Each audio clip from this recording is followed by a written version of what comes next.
Boa tarde, pessoal, tudo bem?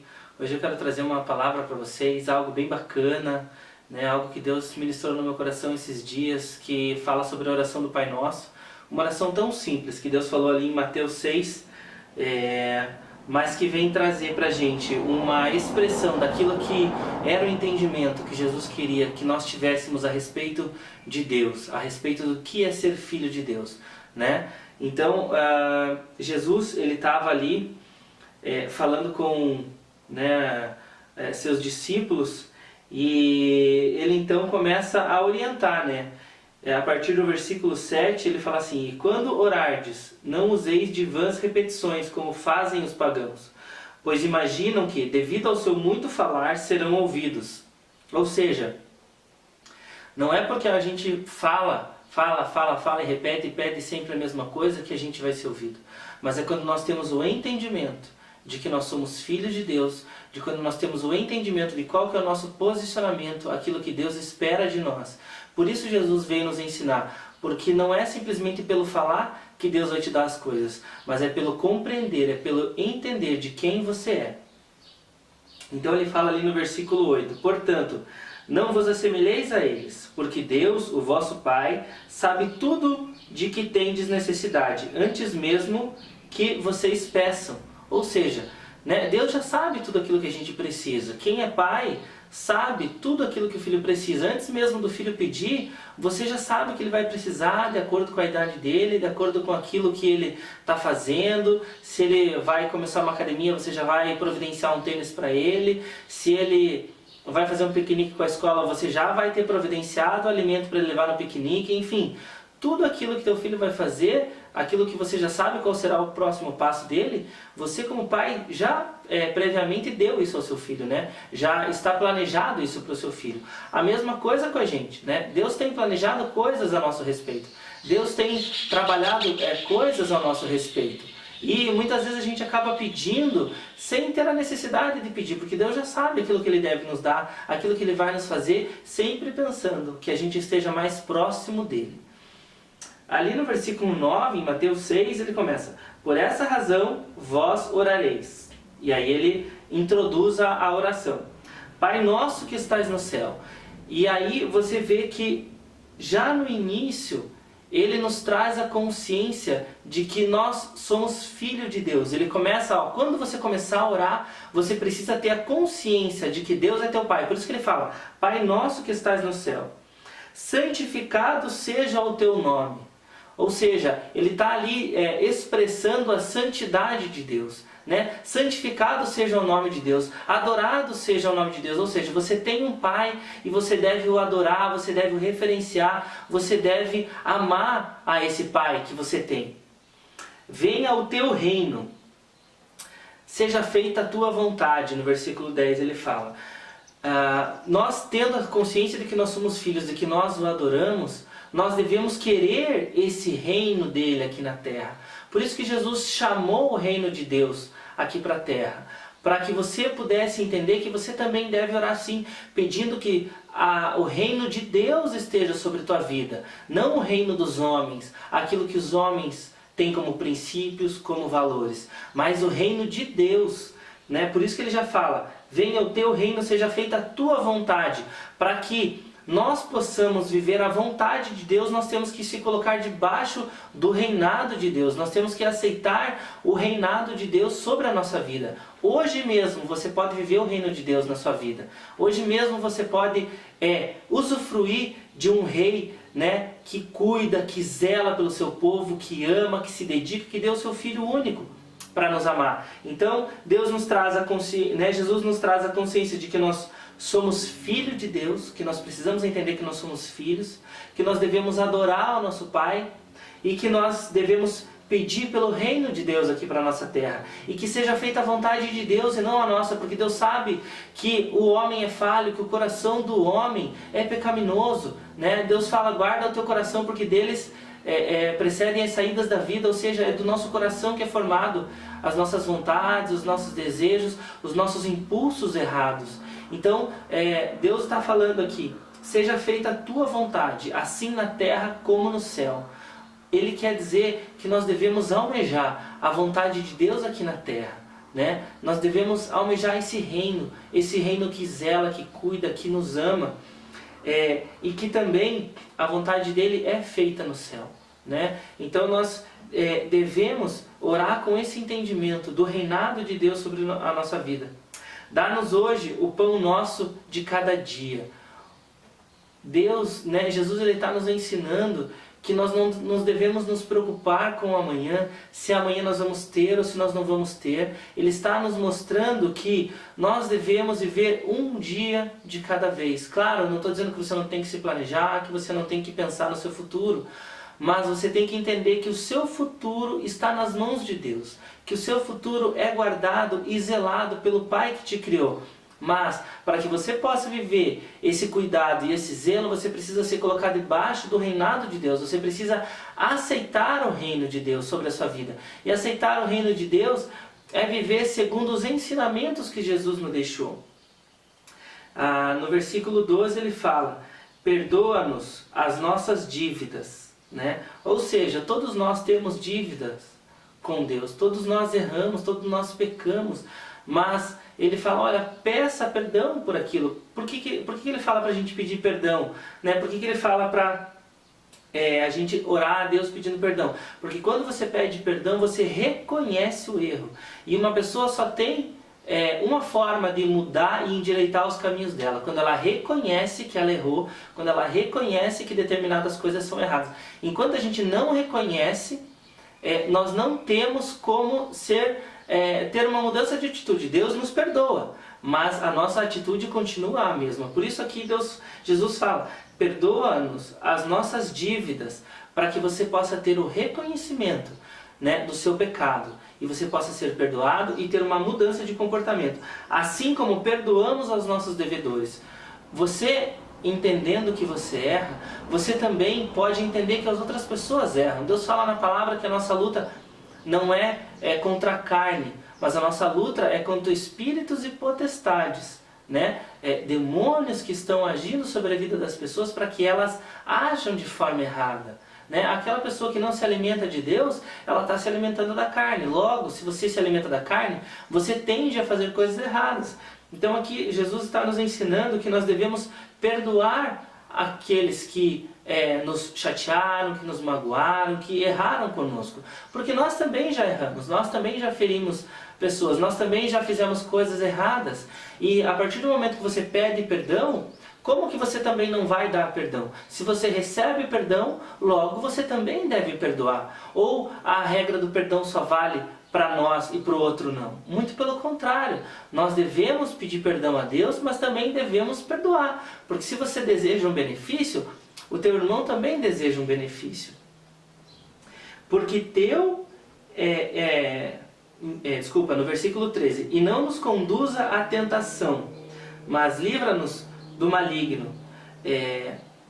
Ali ele está pedindo a Deus para que possa nos livrar da nossa conduta errada, né? Para que Deus possa conduzir a gente por um caminho de salvação, por um caminho que vai nos levar a ter uma vida reta.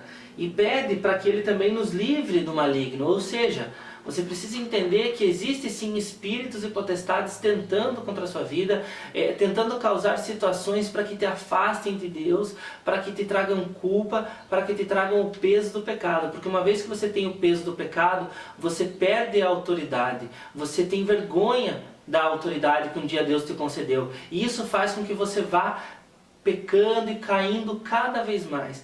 Então, a partir do momento que você reconhece Deus como teu Pai, você o adora, você quer viver debaixo do reino dEle, você quer viver a vontade dEle, você entende que Deus vai prover todos os dias aquilo que você precisa, que você perdoa o teu próximo, que você recebe perdão de Deus, você se coloca debaixo da direção de Deus, para que você tenha um caminho distante das tentações e do maligno, para que você consiga vencer nesse mundo. Assim como Jesus venceu o mundo, Ele quer que a gente possa vencer o mundo, mas vencer o mundo debaixo da glória e do poder dEle. E ali Ele fala no versículo 13 ainda, porque teu é o reino, o poder e a glória para sempre.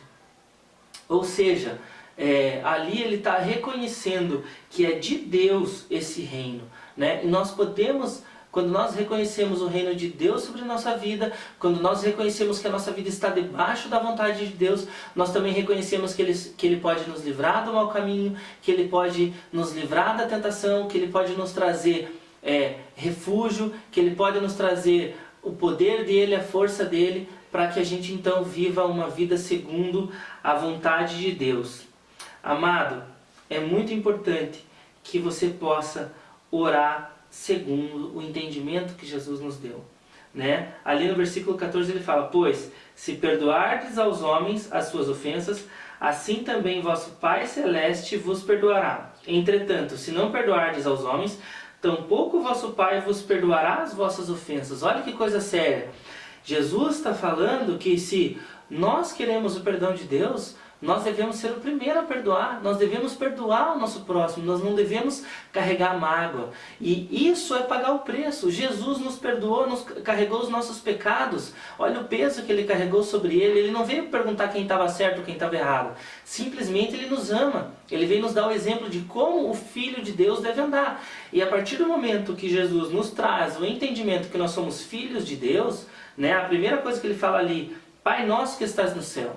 Amado, você deve entender que você é filho de Deus. Se você quer saber qual que deve ser a sua conduta, veja a conduta de Jesus. Ele amava, ele orava, ele se relacionava com o Pai, ele levava alívio às pessoas, ele levava a palavra de exortação, palavra de amor, ele levava a presença de Deus às pessoas. E é isso que Deus espera que você faça. Que você leve a presença dele às pessoas. Quão maravilhoso é você poder conversar com alguém e de repente essa pessoa levantar alguma situação que ela está chateada, que ela está triste, e você então levar uma palavra de alívio, uma palavra de amor, uma palavra de cuidado, de zelo. Então, nessa tarde, Deus está te dizendo que você precisa entender que você é filho dele, que você precisa o adorar, que você precisa pedir pelo reino de Deus. Você deve viver debaixo do reino de Deus, debaixo dos valores morais e éticos de Deus, para que então a vontade dele possa ser feita na nossa vida. Porque no céu a vontade dele se cumpre, mas aqui na terra a vontade dele para se cumprir na sua vida depende de você se colocar debaixo da orientação e debaixo do poder dele. Deus não impõe nada a nós. Ele nos oferece, escolhe, pois, a vida, né? Ele fala que ele coloca diante de nós dois caminhos: a vida e a morte, a bênção e a maldição. E nós estamos escolhendo o quê? O caminho de vida ou o caminho de maldição? O caminho que nos traz peso ou o caminho que Deus carrega o nosso fardo? Amado, hoje Deus quer que você possa orar essa oração com entendimento, mas não é para você repetir essa oração, não é para você ficar rezando: Pai nosso que estás no céu, santificado seja o teu nome, venha a nós o vosso reino. Não é isso que Deus quer que você fique repetindo. Ele quer que você tenha esse entendimento do que Jesus gostaria de transmitir através dessa oração. Essa oração tem um significado muito lindo. Você é filho de Deus, você é alguém que pode viver debaixo do reino de Deus. Você pode viver a vontade de Deus para a tua vida. Você pode deixar as suas preocupações de lado, porque Deus vai prover o pão de cada dia para a sua vida. Você teve as suas dívidas já perdoadas por Deus, e você também deve perdoar o teu próximo, para que você possa liberar perdão, liberar o amor de Deus sobre a vida das pessoas.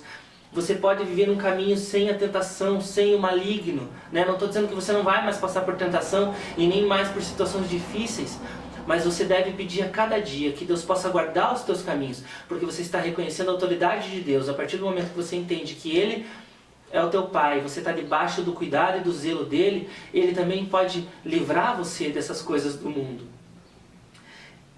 Amado, é muito maravilhoso esse Deus que a gente tem, porque Ele nos ensinou até a orar, até a gente compreender quem é Ele em nossa vida, né? Reconheça que dEle é o reino, o poder e a glória para sempre. Tudo que você fizer, que seja glorificado o nome de Deus, que você possa usar seu corpo, que você possa usar seus recursos para glorificar o nome de Deus e não para envergonhar o nome de Deus. Não existe você estar em cima do muro, né? Ontem eu ouvi uma história, até compartilhei, porque é muito bacana. Tinha um demônio, tinha um anjo e tinha um muro, e o demônio ficava falando, e o demônio estava quieto, e o anjo ficava, puxa, desça desse muro, venha para o meu lado, falava para o rapaz que estava em cima do muro, desça desse muro, venha para cá, Deus tem uma vida eterna para você, Deus quer te curar, Deus quer te sarar, Deus quer amar a tua vida. E o rapaz olhava para o anjo, olhava para o demônio, e o anjo olhava para ele de novo e falava, venha, desça daí, Jesus te ama, Ele quer te salvar, venha para o nosso lado. E de repente ele falou, puxa, por que só Deus que me chama e o diabo não me chama? Né? Eu estou aqui em cima do muro ainda decidindo para que lado eu vou. E aí ele pegou e indagou o diabo, por que você não me chama para o seu lado? E o diabo respondeu para ele, porque o muro é meu. Ou seja, não existe o morno, né? Não existe o meio termo, ou você agrada a Deus ou você agrada ao diabo. Que as suas atitudes possam agradar a Deus, que você possa orar, né? E se você quiser buscar depois Mateus 6, a partir do versículo 9, a oração do Pai Nosso, não para você repetir a oração, mas para que você, quando orar, ore com esse entendimento, que você é filho de Deus, que você pode estar debaixo do reino de Deus e debaixo da vontade de Deus aqui nessa terra, que você pode ter uma vida próspera, uma vida cuidada por Deus, porque Jesus está voltando, Jesus está às portas, as profecias estão se cumprindo, nós estamos vivendo o tempo do fim, não é o fim do mundo, mas é o tempo do fim, o tempo do final do reinado do maligno, que tem reinado sobre a vida de muitas pessoas, para que se comece o reino de Deus, né, sobre a nossa vida, para que a gente possa ter um corpo glorificado junto com Jesus, para que nós possamos receber a graça e a maravilha de estar presente do nosso Deus.